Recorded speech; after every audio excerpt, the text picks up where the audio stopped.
Hi everyone, welcome to Cook with Michael. Today I'm going to teach you how to cook a classic Italian dish, chicken Parmesan. To start off with this dish, we'll make sure we dry off the chicken thoroughly out of the package. It could be kind of wet, so we just want to make sure that's dry, mainly in this application, just to make it easier to handle.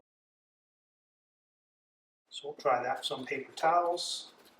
And in this dish, it's important that the chicken be thin because we're going to chicken and fry it where the breadcrumbs aren't going to burn before the chicken is done. It's a little under a half inch. Again, dry those off thoroughly.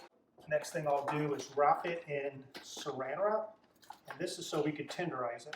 If you haven't tenderized things like chicken, pork chops, some steaks, you're really missing out. It's a great thing to do to a lot of different meats where it's easy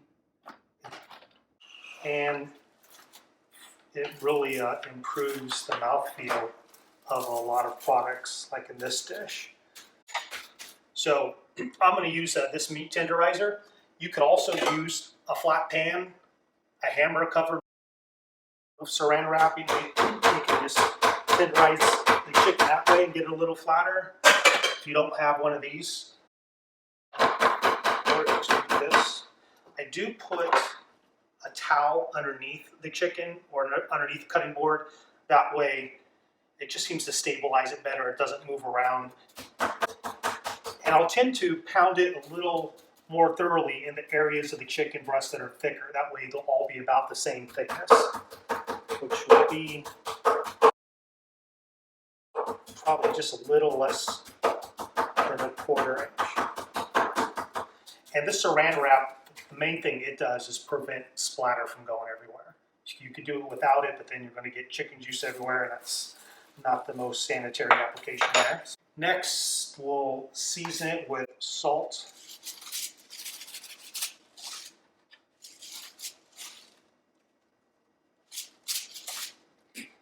Both sides. Then I have maybe about a pinch of pepper for each side. This is all done according to your taste. Now your chicken is seasoned. We'll set that aside. The next part of the dish is to cover it in breadcrumbs. So it's a three-step process. So I'll put in 1 egg for the egg wash, and I probably have just about 2 teaspoons of water there. Basically, this is just a glue. Think of it as a glue to allow the breadcrumbs to stick to the chicken. So you just kind of incorporate that a little bit. You could, if you want, season that a tiny bit. Sometimes that egg right now has obviously no flavoring to it, so you could put a little salt and pepper in there also. It goes flour, egg, then breadcrumbs. So the flour is just to get it nice and dry. Right hand is for the dry stuff. Then it goes into egg wash. Get that nice and coated. Then again into the breadcrumbs. Just kind of cover that thoroughly. And then I like to press in the breadcrumbs a little bit. Kind of allows more to stick on there. Get better adherence to the chicken breast. Really let those breadcrumbs adhere to that chicken, get it crispier. This is kind of what it looks like afterwards. So this is our first chicken breast. Again, is dry, nice and coated of flour all over. Even you could press down on the chicken a bit to make sure the flour sticks in there. Shake off some excess. Left hand for the wet eggs, and that way you don't get as much sticky flour and breadcrumbs on your fingers. You can see that's coated really well, and then again right into the breadcrumbs. I try to lightly coat the breadcrumbs on there. That way when you press down on it, you're not getting wet egg all over your fingers. Kind of makes the whole process a little easier.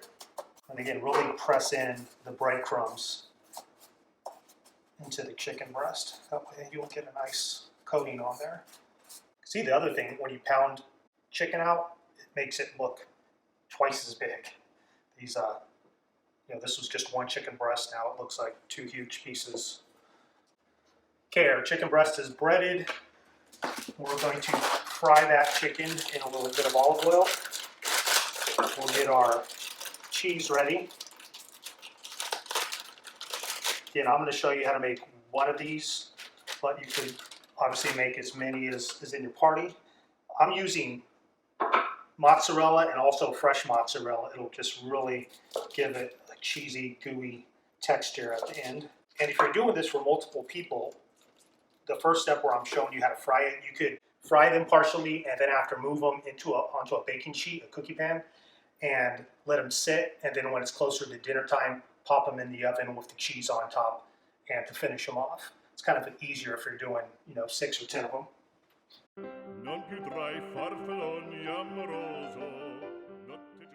Key thing to this dish is to be very careful when you're heating up the dish because the butter could go from brown to burnt pretty quickly. But trust me, if you haven't had brown butter with spinach before, it's delicious. It really gives it a nutty character. In fact, in French cooking, they call it beurre noisette. Noisette meaning nuts. So again, to peel garlic, I just like to give it a quick squash there. You can see that comes right off.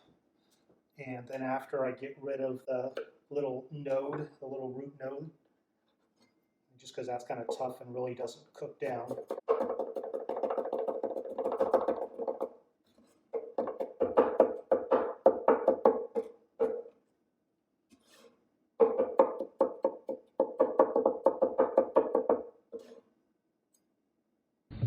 Chop it up really finely so you get good coverage in the entire spinach dish instead of like having a few big chunks in there. It's pretty important. So it's pretty fine there. Put that in a little ramekin. I love these little ramekins. They're just multi-purpose. A lot of things in my kitchen I like to be multi-purpose. They're great for your mise en place, which is your ingredients, ahead of time to have things prepped up. They call that mise en place in French. And it's also, great little servings for creme brulee, great things in parties to put nuts. Okay, next we'll put in our olive oil to fry the chicken Parmesan. Probably about a tablespoon. Get a nice even coverage on the bottom there, maybe a little less than an eighth of an inch. I'm not sure if you can see the difference there in that oil. That pan's already a little hot, and after experience, you just could tell that oil is already hot just by the viscosity of it. It's not as thick. It loosened up a bit. One thing I recommend is to use a oil thermometer, one that goes up to 550 in that range. You'll definitely need to go up to at least 400. And just you could check your temperature of the oil. That might be easier for a lot of people. So if you could see that is climbing to right about 250. You want it to be around 300. So it is getting there, 275. Be careful with the hot oil. Okay, it's at 300. And after you do this a few times, you'll just know based on experience.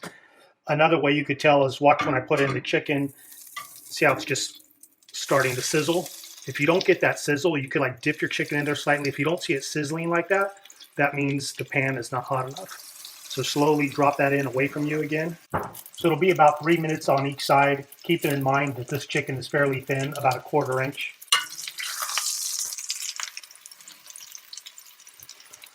That's a beautiful color on that side already. I'll turn it down just a little bit. Because again, if you didn't have a thin piece of chicken, what would happen is you would have to cook your chicken for a longer time period, and therefore your breadcrumbs would get way too dark for the dish and possibly start to burn. That's why you want to make sure you use a thin piece of chicken, cut it, pound it down a little bit. And again, if you're unsure of, is this chicken done or not, there's nothing wrong with cutting into a little bit, especially if you're just learning to see how that interior looks.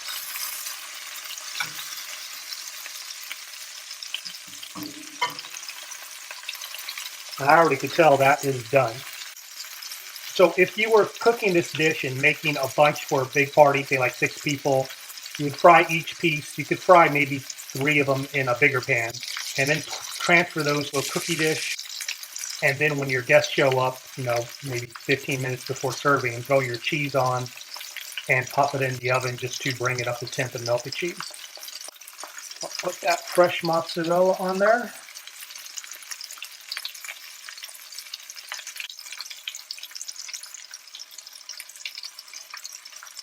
Another thing you could do to dress up this dish, sometimes you could put fresh basil leaves right in between the chicken and the mozzarella, or spread some pesto. You could put some sun-dried tomatoes, and that way you would actually see that basil, because the cheese is fairly translucent, you would see the basil through the cheese or the greenness of the pesto, and just adds another dimension to the dish.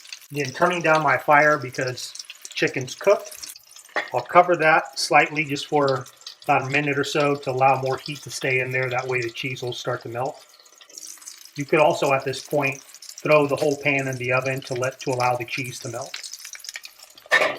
All right, the next part of this dish, you can see I'm squeezing in some spinach into a measuring cup. It's 2 cups. It's packed pretty well because spinach, when you saute it, it loses its volume. So I would say about 2 cups packed for each person. Put in probably just a little less than a tablespoon of butter. Here I have a little less than a tablespoon of butter. I'm going to put about 2 cups of packed spinach into the pan to saute it. Again, that spinach will lose probably easily 80% of its volume. So it's good to have a lot of spinach on hand. It's good the more people you're going to serve to have a very large saute pan to accommodate it. The other thing I do is just, if I'm doing a bunch of spinach for like 6 people, I'll add in a little bit at a time. Like fill up the pan, move it around a bit, let the spinach shrink down, and then add in more, and just keep on adding more until you sauteed all your spinach. So here the butter's completely melted. What we want to do now, once it starts browning, we want to throw in our garlic. So the milk solids are still white. You can see how they're starting to bubble up a bit. Pretty soon it'll start to brown. Even on the very edges there, it is starting to brown up a bit. So I'll put in the garlic. Again, that's probably about a teaspoon of garlic. That garlic will brown up a little bit. Just kind of keep a close eye on it. Really, again, you can see it's nice and brown there on the edges, so it's already getting pretty close. Once it's brown, really turn down your heat. Now I would say about 70% of the milk solids have turned brown. The garlic has turned brown, so you're going to get a nice nutty flavor from that. And we'll throw in our spinach.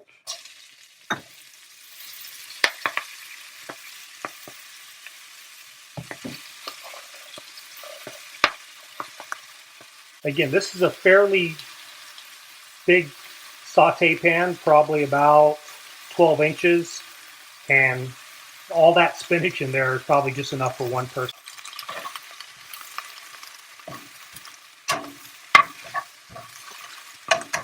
Now I will season it with a pinch of salt. Again, you don't need to cook the spinach for long. You know, a lot of people eat raw spinach, so I just like to cook it where it gets wilted, but not just thoroughly, not cooking it to death. It seems to retain a lot more of its vibrant green color when you do that. Instead of cooking it to death, it gets a darker, duller green. And that is it for that dish.